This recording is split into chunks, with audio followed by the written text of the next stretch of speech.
what if the problem isn't our SEO, isn't our photographs, our customer service, our feedback? What if the product is the problem?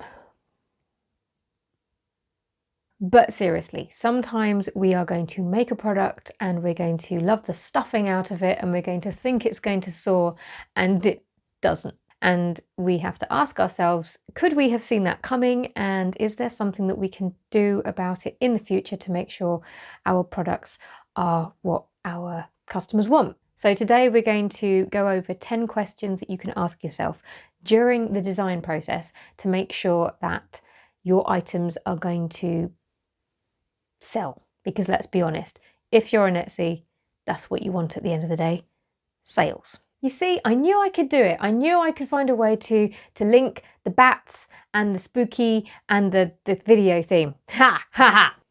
I am very proud of myself.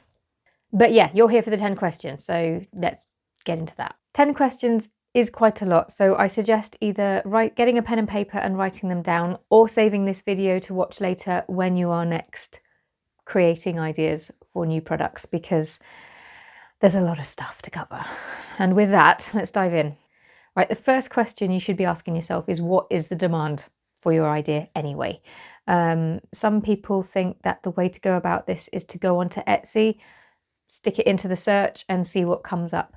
That doesn't tell you if those things are selling though. It just tells you whether or not people are making them and listing them on Etsy. It doesn't tell you if people are searching for them and, importantly, buying them. The best way to find out the demand for your product is to use something like an SEO tool like eRank or Marmalade. Doesn't matter which is your personal preference, but you can use a tool like that to see if, say for example, you make, I don't know, embroidered patches. There you go. If you make embroidered patches, you can stick that in and you can see if people are even searching for embroidered patches.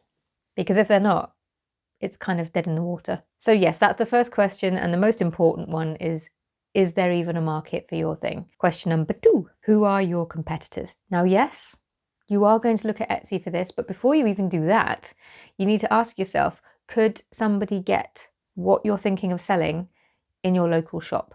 Because if they can, you're going to find it very difficult to sell your item online. You know, can people get this in a shop where they live? Then you have to go on to places like Etsy and see who your competitors are. Do they sell similar things? And you also want to make a note of what they do, how they stand out, and how you can be different. And that's the bit that a lot of people get wrong. They look at their competitors, they see what they do, and they try and figure out how they can replicate that. You don't want to replicate your competitors, you want to be different.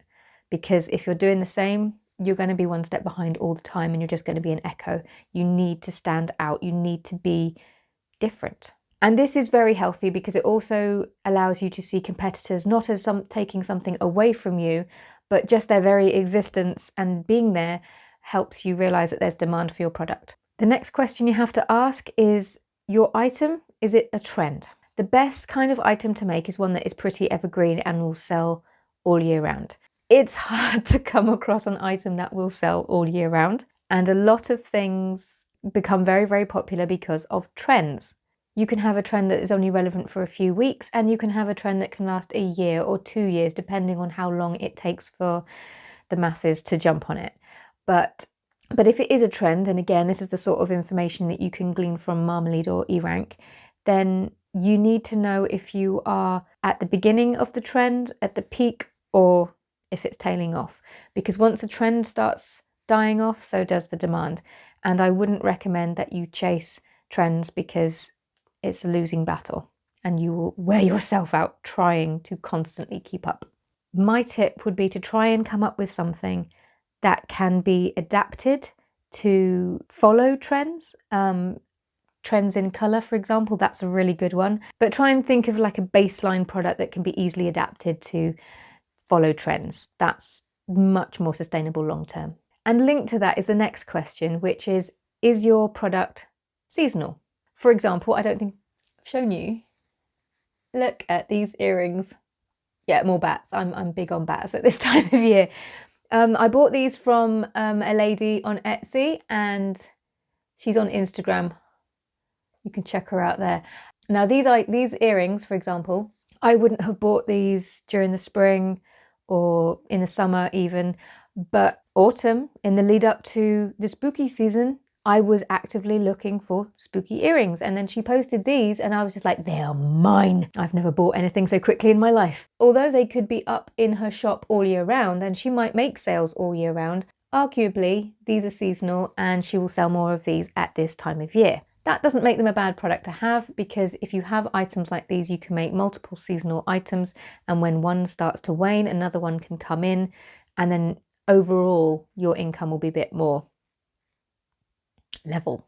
But yes, it's always useful to know how seasonal your products are or aren't. Okay, this question, you're going to hate it, I know you are, but it is so important. Who are your target customers?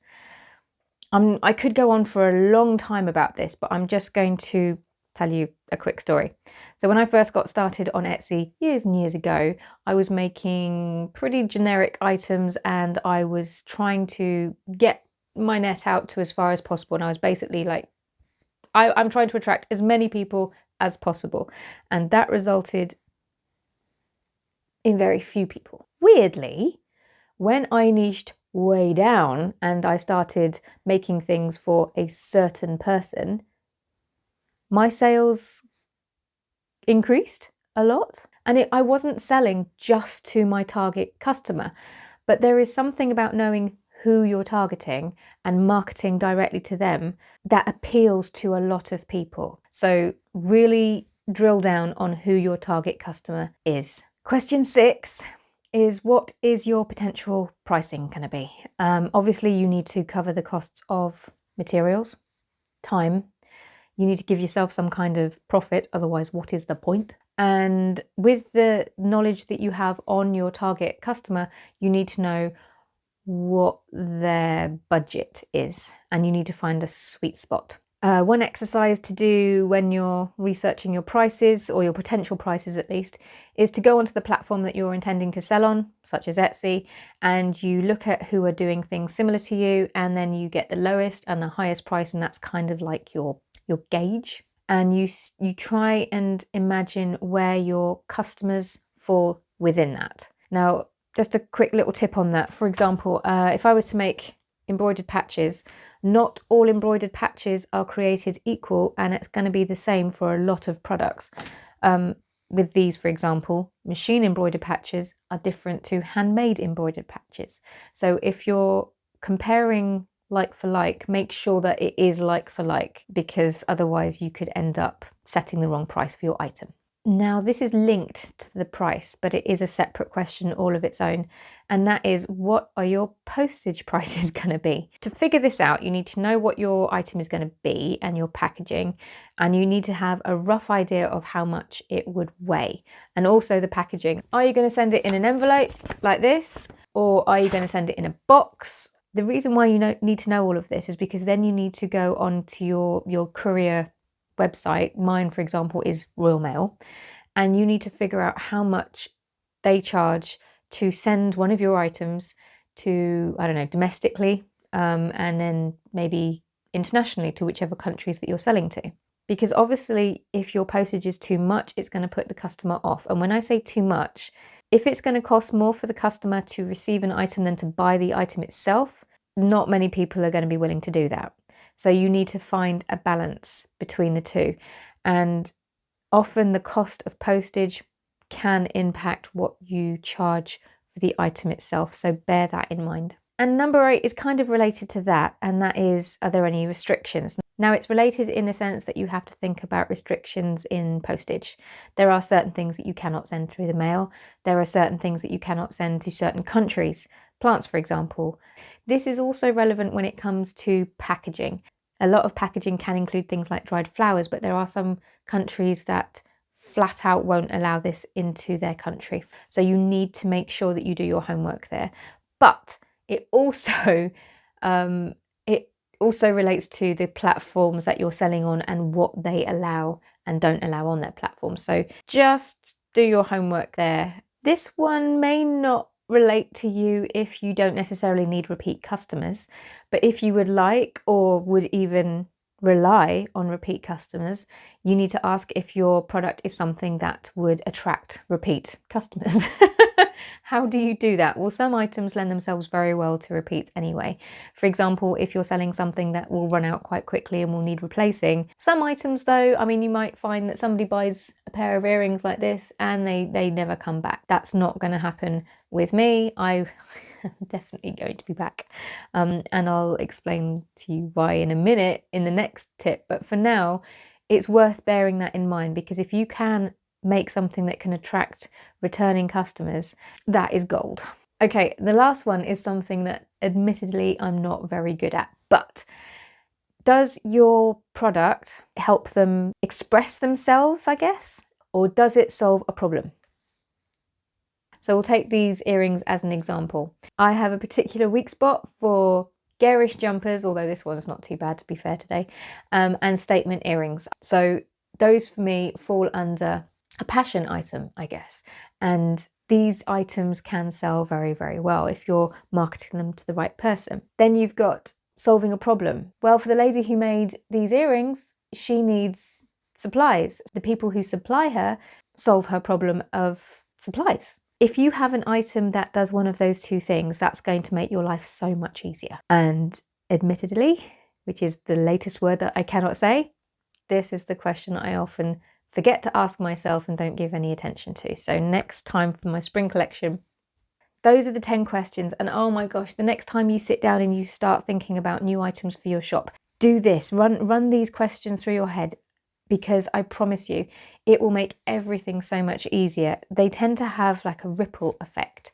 Your SEO, your photographs, all of that, they work so much harder for your shop, so much better and more efficiently if you've got your products to the right start off the starting block.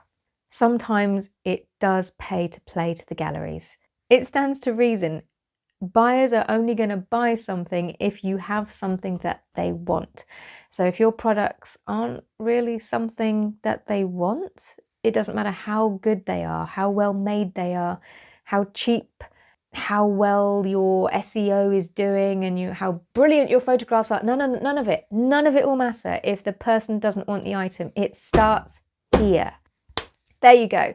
And next week, I'm going to be talking about how to boost your conversion rate. So if that sounds like your cup of tea, then come join me next Monday. And yes, I will see you next week. Ta-ra.